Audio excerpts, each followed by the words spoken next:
বন্ধুরা আমাদের পুরনো হেরিটেজ টয় ট্রেন আসছে, তোমরা দেখতে পাবে এক্ষুনি আসছে। এই যে টয় ট্রেনটা, এটা বাতাসিয়া লুপ, এবং এই বাতাসিয়া লুপে কিন্তু এখান থেকে টয় ট্রেনের মানে ওয়েটা দেখো একটুখানি।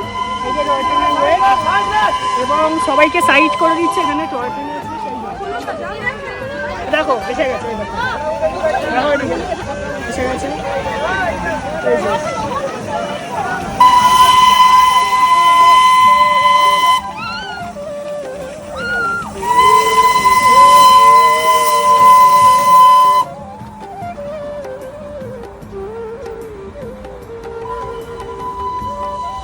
এইখানে কিন্তু টয় ট্রেনটা হল্ট করে, কিছুক্ষণ হল্ট করে আবার ওই দিক থেকে বেরিয়ে যাবে। মানে আর কি ঘোরানোর মধ্যে যারা টয় ট্রেনে ঘোরে তাদেরই ঘোরার একটা স্পট হচ্ছে এইটা, ঠিক আছে? তো এখানে হল্ট করে বেরিয়ে যায়। তো তোমাদের কেমন লাগলো জায়গাটা সেটা কমেন্টে জানিও। নয়েজে হয়তো শোনা যাচ্ছে না ভালো করে কথা। তো ঠিক আছে বন্ধুরা, চলো টাটা।